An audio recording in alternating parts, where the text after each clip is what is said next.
काय ऐकली कधी तुम्ही ही कथा सात बेटांची? ह्या भूमीला साथ लाभली दर्याच्या लाटांची. कोणी म्हणे माया नगरी, कोणी मुंबई माता. इतिहासातून चला उलगडू आजही विस्मय गाथा. ही कहाणी अज्ञात मुंबईची,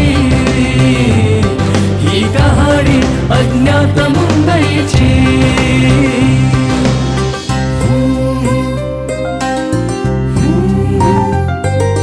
बेटगाव अन नगर शहर ते महानगर बनताना कधी कुणी कधी कुणी कसे कष्टले ही मुंबई घडताना.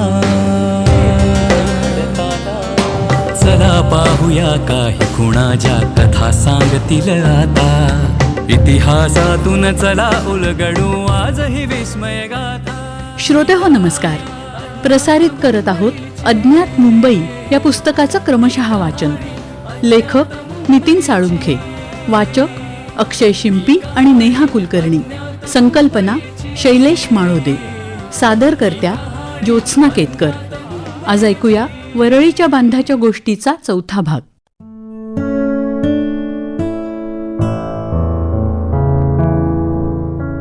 ऑन्जिएच्या पश्चात त्यानं मांडलेली मुंबई एकसंध करण्याची कल्पना प्रत्यक्षात येण्यासाठी मात्र 18वं शतक उजाडणार होतं. दरम्यानच्या काळात अन्नधान्याच्या टंचाईनं त्रस्त झालेल्या तेव्हाच्या मुंबईकरांनी परळ, सायन, वडाळा आणि उमरखाडी नजीक समुद्राच्या क्षीण प्रवाहांना अडवून निर्माण झालेल्या जागी भरणी घालून लागवड करण्याचा उद्योग सुरू केलेला होता. हा संपूर्ण कालखंड मोठ्या प्रमाणावर राजकीय अस्थिरतेचा होता. मुंबईवर तेव्हा जंजिराच्या सिद्धीचे हल्ले सुरू होते. सन 1678 ते 1683 दरम्यान तर मुंबईचा उपयोग सिद्धीनं आपला नाविक तळ म्हणून करायला सुरुवात केलेली होती.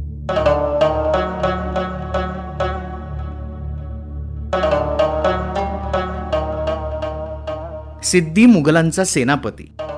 कंपनीचा सुरतेचा व्यापार मुघलांच्या मर्जीवर अवलंबून असल्यामुळं कंपनीचे अधिकारीही सबुरीचं धोरण स्वीकारत होते. या काळात सायन ते माझगाव पर्यंत लोकांनी समुद्राच्या लहान लहान प्रवाहांना बांध घालून जमीन तयार केलेली होती.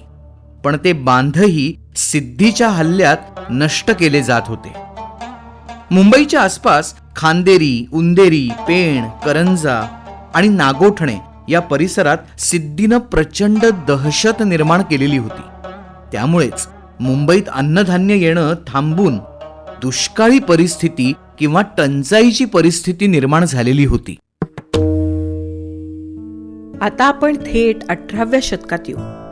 आधीची 30 वर्ष मुंबईच्या समुद्रात बांध घालावेत की नाही ह्यावर फक्त चर्चाच चालू होती. दरम्यानच्या काळात पुलाखालून भरपूर पाणी वाहून गेलं होतं.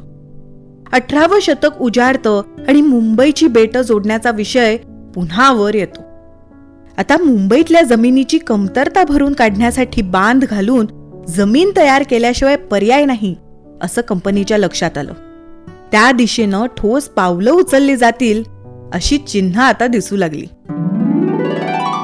या कामासाठी लागू शकणाऱ्या खर्चाचा अंदाज घेतला गेला तर तेव्हा लक्षात आलं की ऑन्जिएच्या काळात जे काम अवघ्या काही पाऊंडात होऊ शकलं असतं त्याच कामासाठी आता कितीतरी पटीनं जास्त पैसा लागणार होता. आता मात्र कंपनी हा खर्च करण्याचा निर्णय घेते.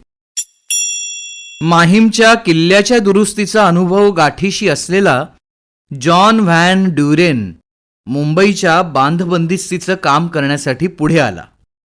पण कंपनीनं त्याला काही प्रतिसाद दिला नाही.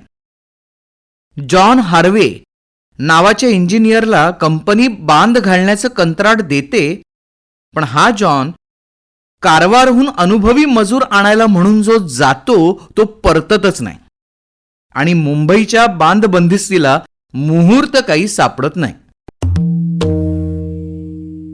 सन 1708 नंतर मात्र हे काम काही झालं तरी करायचंच असा कंपनीनं चंग बांधला आणि बेटं जोडायची सुरुवात सायन पासून केली गेली. सायन ते धारावी आणि धारावी ते माहीम असे 2 बांध घालण्याचा निर्णय कंपनी घेते. 1710च्या आरंभाला काम सुरू होतं आणि पुढच्याच वर्षात दोन्हीही बांध घालून पूर्ण होतात. या बांधाच्या खाली बऱ्यापैकी मोठी जमीन उपलब्ध होते. त्याशिवाय बांधाच्या माथ्यावर निर्माण झालेल्या रस्त्यामुळे सायन ते माहीम या अंतराचं दळणवळणही सुलभ होऊन जातं. मित्रहो, याच रस्त्याला आपण आज मोरी रोड म्हणून ओळखतो. माहीम, धारावी, सायन अशी बांधबंदिस्ती केल्यानंतर पुढच्याच वर्षी म्हणजे 1711 आणि 1712च्या दरम्यान माहीम आणि वरळी या बेटांमध्ये बांध घालून ही 2 बेटं एकमेकांना जोडली जातात. या 2 बेटांमधली रुंद परंतु उथळ खाडी बुजवण्यासाठी फारसे कष्ट पडत नाहीत आणि खर्चही फारसा होत नाही. हा बांध म्हणजे ओल्ड प्रभादेवी रोड पासून सुरू होणारा तो थेट माहीम चर्च पर्यंत जाणारा आजचा स्वातंत्र्यवीर सावरकर मार्ग. याचं जुनं नाव होतं कॅडल रोड, तर त्याही पूर्वीचं नाव होतं माहीम बाजार रोड.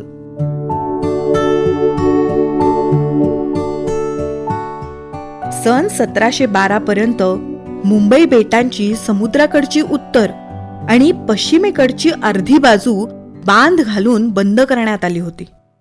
पूर्व बाजूची उथळ उमरखाडी नेमकी केव्हा बुजवली गेली त्याचा तपशील मिळाला नसला तरी ती आधीच म्हणजे 17व्या शतकाच्या शेवटच्या दशकात कधीतरी बुजवली गेली असावी. ही खाडी बुजवून तयार झालेला रस्ता नेमका कुठला हे आता सांगता येणं अवघड असलं तरी अंदाज मात्र लावता येतो. डोंगरी नजीकचा रामचंद्र भट्ट मार्ग आणि त्याच्या अलीकडे असलेला सरदार वल्लभभाई पटेल रोड हा मुळात तो उमरखाडीचा प्रवाह असावा. याच रस्त्यावर मांडवी असल्यामुळं हा अंदाज बरोबर असावा असं वाटतं. आता मांडवी म्हणजे जकात नाका किंवा आजच्या भाषेत सांगायचं झालं तर टोल नाका.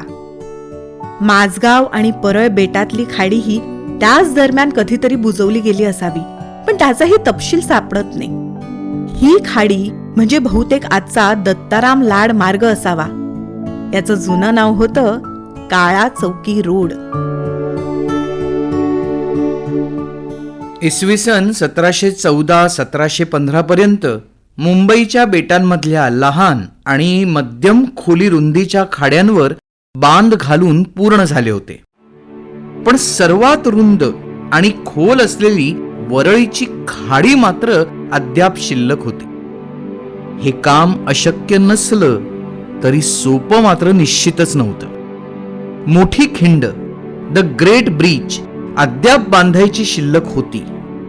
जोपर्यंत या खिंडीतून येणारं पाणी बांध घालून थांबवलं जात नाही तोपर्यंत इतर 4 ठिकाणाच्या बांधांना काही अर्थच उरणार नव्हता. जवळपास किलोमीटरभर रुंद आणि 8 ते 10 मीटर खोल असलेल्या या खिंडारावर बांध घालणं हे एक आव्हान असलं तरी स्वीकारणं भागच होतं. ते आव्हान स्वीकारायला एक इंजिनियर पुढं आला आणि अथक प्रयत्नानं त्यानं निसर्गावर मात करून अखेर तो बांध पूर्ण केला. त्याची कथा पुढल्या भागात. पेटगाव अन नगर शहर ते महानगर बनताना. हा होता अज्ञात मुंबई या पुस्तकाच्या क्रमशः वाचनाचा आजचा भाग. उद्या आपण ऐकणार आहोत वरळीच्या बांधाच्या गोष्टीचा पुढचा भाग. अज्ञात मुंबई. लेखक नितीन साळुंखे. वाचक अक्षय शिंपी आणि नेहा कुलकर्णी. शीर्षक गीत समीर सामंत. संगीत सुखदा दापके. गायक मंदार पिलवलकर. ध्वनी प्रभाव परीक्षित भातखंडे. निर्मिती सहाय्य रोहिणी पाटील आणि क्षितेजा सहकारी. संकल्पना शैलेश माळोदे आणि सादरकर्त्या ज्योत्स्ना केतकर.